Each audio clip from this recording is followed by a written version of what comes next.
स्वागत है आपका बी न्यूज नेशन में। मैं हूं आबिद हुसैन शेख। 32 किलो चांदी की मूर्ति की चोरी का बड़ा खुलासा। गुजरात से 3 शातिर चोर गिरफ्तार। 100% बीजापुर पुलिस की रिकवरी। बीजापुर पुलिस को एक बड़ी कामयाबी मिली है। मध्य बिहार के बसरकोट गांव की मशहूर प्रसिद्ध श्री पवाड़ बसवेश्वर मंदिर से चोरी हुई 32 किलो चांदी की मूर्ति के मामले का पुलिस ने सबसे बड़ी पेचीदा चोरी की वारदात को सुलझाने में कामयाबी हासिल कर ली है। पुलिस ने गुजरात से 3 शातिर आरोपियों को गिरफ्तार कर लिया है। हैरानी की बात यह है कि चोरों ने पहले ही मंदिर की रेखी की, फिर मूर्ति चुराकर उसके टुकड़े किए गए चांदी को पिघला दिया। लेकिन बीजापुर पुलिस ने टेक्निकल इन्वेस्टिगेशन और लगातार मेहनत से 52,70,000 वाले कीमत के सामान को 100% रिकवरी कर ली। पुलिस ने आरोपियों से 23 किलो पिघली हुई चांदी, 4 किलो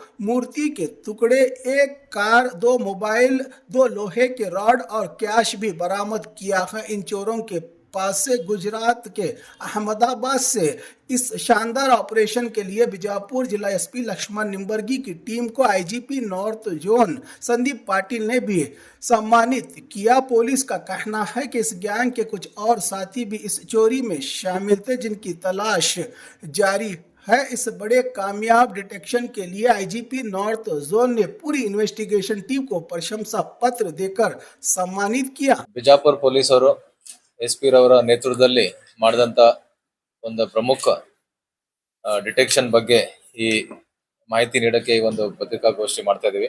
ತಮ್ಮೆಲ್ಲರಿಗೂ ಗೊತ್ತಿರೋ ಹಾಗೆ 5ನೇ ಜುಲೈ ದಿನಾಂಕ 5/7/2026ಕ್ಕೆ ಬಿಜಾಪುರ ಜಿಲ್ಲೆ ಮುದ್ದೇಬಿಹಾಳ್ ಪೊಲೀಸ್ ಸ್ಟೇಷನ್ ವ್ಯಾಪ್ತಿಯಲ್ಲಿರುವಂತ ಬಸರಕೋಟ್ ಗ್ರಾಮದಲ್ಲಿ ಶ್ರೀ ಪವಾಡ್ ಬಸವೇಶ್ವರ ದೇವಸ್ಥಾನದಲ್ಲಿ ಒಂದು ದೇವಸ್ಥಾನ ಕಳವು ಪ್ರಕರಣ ದಾಖಲಾಗುತ್ತೆ। ಈ ಘಟನೆಯಲ್ಲಿ ಕೆಲವು ಆರೋಪಿತರು ಮಧ್ಯರಾತ್ರಿ ವೇಳೆಯಲ್ಲಿ ದೇವಸ್ಥಾನಕ್ಕೆ ಪ್ರವೇಶ ಮಾಡಿ ದೇವಸ್ಥಾನದ ಗರ್ಭಗುಡಿ ಹೊರಗಡೆ ಹೋಗ್ಬಿಟ್ಟು ಅಲ್ಲಿದ್ದಂತ ಶ್ರೀ ಪವಾಡ್ ಬಸವೇಶ್ವರ ರವರ ಬೆಳ್ಳಿಯ ಮೂರ್ತಿಯನ್ನ ಕಳ್ಳತನ ಮಾಡ್ಕೊಂಡು ಹೋಗಿರ್ತಾರೆ।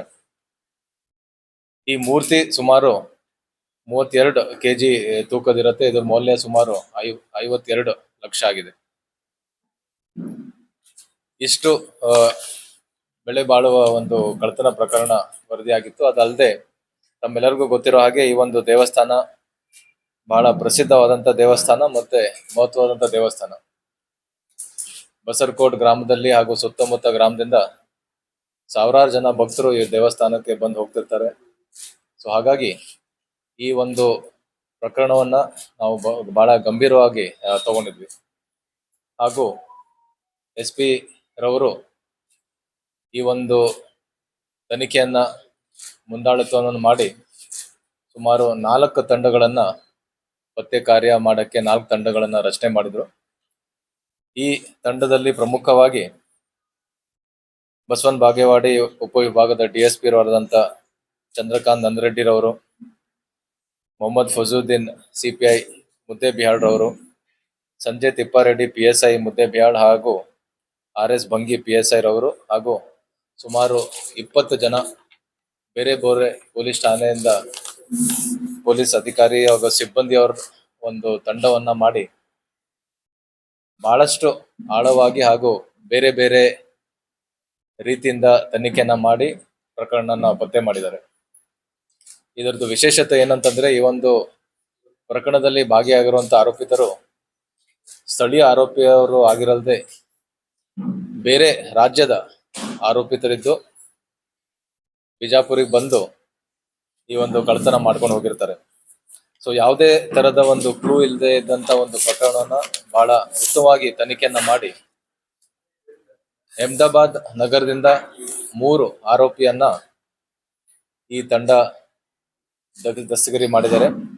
ಇದರಲ್ಲಿ ಪ್ರಮುಖವಾಗಿ ಆರೋಪಿತರು ಸುರೇಶ್ ಕುಮಾರ್, ಇವನ ಮೇಲೆ ಈಗಾಗಲೇ ಗುಜರಾತ್, ರಾಜಸ್ಥಾನದಲ್ಲಿ ಸುಮಾರು 5ರಿಂದ 6 ಕಳ್ಳತನ ಪ್ರಕರಣಗಳು ಈಗಾಗಲೇ ಅವನ ಮೇಲೆ ವರದಿಯಾಗಿದೆ। ಅದಲ್ಲದೆ ಗುಜರಾತ್ ಅಹಮದಾಬಾದ್ ಇಂದ ಬ್ರಹ್ಮಾರ್ ಮತ್ತೆ ಇಂದ್ರಜಿತ್। ಸೊ ಈ ರೀತಿ ಅಹಮದಾಬಾದ್ ನಗರದಿಂದ 3 ಜನ ಆರೋಪಿತರನ್ನ ಅರೆಸ್ಟ್ ಮಾಡಿ ಅವರಿಂದ ಸುಮಾರು 52 ಲಕ್ಷ ಬೆಲೆ ಬಾಳುವ ಇಲ್ಲಿಂದ ಏನ್ ಕಳ್ತನ ಮಾಡ್ಕೊಂಡು ಹೋಗಿದ್ರು ಆ ಒಂದು ಬೆಳ್ಳಿಯನ್ನ ಅವರು ಕರಗಿಸಿ ಗಟ್ಟಿಯಾಗಿ ಏನ್ ಇಟ್ಟಿದ್ರು ಅದನ್ನು ಕೂಡ ಸುಮಾರು 52 ಲ್ಯಾಕ್ಸ್ ವರ್ತ್ 100% ರಿಕವರಿ ಆಗಿದೆ. ಅದಲ್ಲದೆ ಈ ಒಂದು ಕೃತ್ಯಕ್ಕೆ ಉಪಯೋಗ ಮಾಡಿದಂತ 2 ಮೊಬೈಲ್ ಫೋನ್ ಹಾಗೂ ಒಂದು ಕಾರ್ ಏನಿದೆ ಹಾಗೂ 2 ಕಬ್ಬಿಣ ರಾಡ್ ಏನಿದೆ ಅದನ್ನು ಕೂಡ ಇವರು ಪತ್ತೆ ಹಚ್ಚಿದ್ದಾರೆ.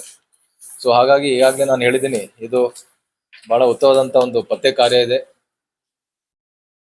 ಪ್ರಕರಣ ವರದಿ ಆಗಿ ಅಲ್ಲಿ ನಮ್ಮ ತಂಡ ಹೋಗಿ ಪರಿಶೀಲನೆ ಮಾಡಿದಾಗ ಯಾವುದೇ ತರದ ನಮಗೆ ಕ್ಲೂ ಮೊದಲು ಸಿಕ್ಕಿರ್ಲಿಲ್ಲ. ಆಮೇಲೆ ಇನ್ನು ಹೆಚ್ಚಿನ ಒಂದು ತನಿಖೆ ಮಾಡಿ ಏನೇನು ಸಣ್ಣ ಪುಟ್ಟ ಎವಿಡೆನ್ಸಸ್ ಮತ್ತೆ ಸಾಕ್ಷ್ಯಾಧಾರ ಸಿಕ್ತು ಅದರ ಆಧಾರದ ಮೇಲೆ ಅದನ್ನೆಲ್ಲ ಬೆನ್ನತ್ತಿ ಅಹಮದಾಬಾದಿಗೆ ಹೋಗಿ ಸುಮಾರು 10-15 ದಿನ ಅಹಮದಾಬಾದ್ ಅಲ್ಲಿದ್ದು ಯಾರ್ಯಾರು ಸಸ್ಪೆಕ್ಟ್ಸ್ ಇದ್ದಾರೆ ಅವ್ರ ಬಗ್ಗೆ ಎಲ್ಲ ಮಾಹಿತಿಯನ್ನ ಕಲೆ ಹಾಕ್ಬಿಟ್ಟು ಕೊನೆಯದಾಗಿ ಈ 3 ಜನ ಆರೋಪಿಗಳನ್ನ ಅರೆಸ್ಟ್ ಮಾಡೋದ್ರಲ್ಲಿ ಯಶಸ್ವಿಯಾಗಿದ್ದಾರೆ. ಮತ್ತು ಅದಲ್ಲದೆ ಇಲ್ಲಿಂದ ಏನು ಸುಮಾರು 32 ಕೆಜಿ ಬೆಳ್ಳಿ ಕಳ್ತನ ಆಗಿತ್ತು ಅದನ್ನು ಕೂಡ 100% ರಿಕವರಿ ಆಗಿದೆ.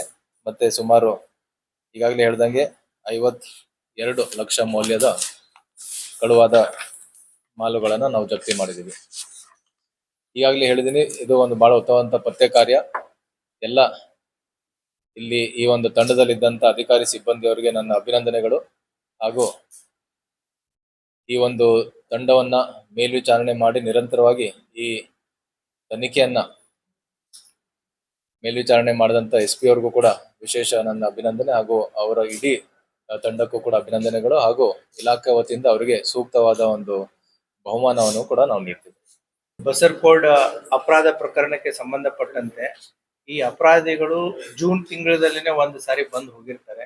ಬಂದು ಹೋಗಿ ದೇವಸ್ಥಾನದ ಒಂದು ಸಂಪೂರ್ಣವಾದಂತ ವಿವರವನ್ನ ಮತ್ತೆ ರೆಕ್ಕಿ ಮಾಡಿರ್ತಾರೆ. ಎಂಟ್ರಿ ಹೇಗಿದೆ, ಎಕ್ಸಿಟ್ ಹೇಗಿದೆ, ಮತ್ತೆ ಮೂರ್ತಿ ಹೇಗಿದೆ, ಯಾವ ರೀತಿ ಇಟ್ಟಿದ್ದಾರೆ. ಸೊ ಇವನ್ನೆಲ್ಲವನ್ನ ಕೂಡ ಅವರು ತಿಳ್ಕೊಂಡು ಹೋಗಿರ್ತಾರೆ. ಮತ್ತೆ ಈ ಆರೋಪಿಗೆ ಚಿತ್ರದುರ್ಗದ್ದು ಲಿಂಕ್ ಇರುತ್ತೆ. ಸೊ ಅವನು ಈ ರಸ್ತೆಯಲ್ಲಿ ಹೋಗಿ ಬಂದು ಮಾಡಿದ್ದು ಇದೆ ಮುಂಚೆನೂ ಕೂಡ.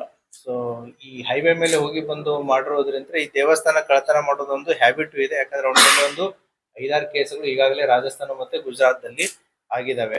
ಆ ಹಿನ್ನೆಲೆಯಲ್ಲಿ ಬಸರ್ಕೋಡಿಗೆ ವಿಸಿಟ್ ಕೊಟ್ಟಾಗ ಈ ಟೆಂಪಲ್ ತಾವು ನೋಡಿದ್ರೆ ಆ ಮೂರ್ತಿಯನ್ನ ಜಸ್ಟ್ ಲಿಫ್ಟ್ ಮಾಡಿ ಇಡೋ ರೀತಿ ಇದೆ. ಸೊ ಅಂದ್ರೆ ಇದು ನಾಟ್ ಫಿಕ್ಸ್ ಮಾಡಿಲ್ಲ ಅದನ್ನ. ಸೊ ನೋಡ್ಕೊಂಡು ಹೋಗಿರ್ತಾರೆ. So on the day of offence ರಾತ್ರಿ ಹೊತ್ತು ಬಂದ್ಬಿಟ್ಟು ಅಲ್ಲೆಲ್ಲ ಉಳಿದವರೆಲ್ಲ ಮಲಗಿದಾಗ ಅದನ್ನ ತಗೊಂಡು ಹೋಗಿ 5th night and 6th early morning offence ಆಗಿದೆ. 8ನೇ ತಾರೀಕು ಹೋಗ್ಬಿಟ್ರೆ ಆ ಮೂರ್ತಿಯನ್ನ 4 ತುಂಡುಗಳನ್ನಾಗಿ ಮಾಡಿ ಮೆಲ್ಟ್ ಮಾಡಿ ಅದನ್ನ ಡಿಸ್ಪೋಸ್ ಮಾಡಿರ್ತಾರೆ. ಯಾಕಂದ್ರೆ ಮೊದಲನೇ ಆರೋಪಿ ಏನಿದಾನೆ ಇವನು ಮುಂಚೆ ಒಂದ್ ಸ್ವಲ್ಪ ಬಂಗಾರದ ಅಂಗಡಿಯಲ್ಲಿ, ಬೆಳ್ಳಿ ಅಂಗಡಿಯಲ್ಲಿ ಕೆಲಸ ಮಾಡಿನೂ ಕೂಡ ಇವನ್ಗೆ ರೂಢಿ ಇರುತ್ತೆ. ತದನಂತರ based upon lot of human efforts, so ಸಾಕಷ್ಟು ತನಿಖೆಯಲ್ಲಿ ಎಫರ್ಟ್ಸ್ ಗಳನ್ನ ಮಾಡಿ ಇವರ ಬಗ್ಗೆ ಸ್ವಲ್ಪ ಮಾಹಿತಿಯನ್ನ ಕಲೆಕ್ಟ್ ಮಾಡಿ ಸುಮಾರು 15 ಡೇಸ್ ಅಹಮದಾಬಾದಲ್ಲೇ ನಮ್ಮ ತನಿಖಾ ತಂಡ ಅಲ್ಲೇ ಇದ್ದು ಈ ಆರೋಪಿಗಳನ್ನ ಪತ್ತೆ ಮಾಡಿ ತಗೊಂಡ್ಬಂದಿದ್ದಾರೆ. ಸೊ ಏನ್ ಡಿಸ್ಪೋಸ್ ಮಾಡಿದ್ರು, ಸೊ ಡಿಸ್ಪೋಸ್ ಮಾಡಿದವ್ರ ಕಡೆ ಅಂದ್ರೆ ಈ ಗಟ್ಟಿ ಬೆಳ್ಳಿ ಸುಮಾರು 23 ಕೆಜಿ 1 ಕೆಜಿ ಗಟ್ಟಿ ಬೆಳ್ಳಿ ಇದೆ. ಮತ್ತೆ 4 ಕೆಜಿ ಕೂಡ ಅದು ಮೂರ್ತಿ ತುಂಡು ಮಾಡಿದಂತ ಬೆಳ್ಳಿನೂ ಕೂಡ ಸಿಕ್ಕಿದೆ. ಸೊ 100% ರಿಕವರಿ ಆಗಿದೆ. ತನಿಖಾ ತಂಡ ಸುಮಾರು 1 ತಿಂಗಳಕ್ಕಿಂತಲೂ ಹೆಚ್ಚು ಇದರಲ್ಲಿ ಶ್ರಮ ವಹಿಸಿ ಇದನ್ನ ಪತ್ತೆ ಮಾಡಿದ್ದಾರೆ. ಬೆಳ್ಳಿ. ಸೊ ಅದಕ್ಕೆ ದೇವಸ್ಥಾನ ಕಮಿಟಿಯವರು ಬಂದಿದ್ದಾರೆ. If I am not wrong 75% purity. But ಈಗ ನಮ್ 23 ಕೆಜಿ ಇದೆ, ಇಟ್ ಇಸ್ 99% ಪ್ಯೂರಿಟಿ ಇದೆ. ಸೊ ಹಾಗಾಗಿ ಖರೀದಿಸಿ ಕೊಟ್ಟಾದ್ಮೇಲೆ then the recovery is like ಅವ್ರು ಎಷ್ಟು ಅವ್ರಿಗೆ ಬಂದಿರುತ್ತೆ ಅದನ್ನ ಕೊಡ್ತಾರೆ. So on the purity wise it is 100% recovery ಆಗಿದೆ.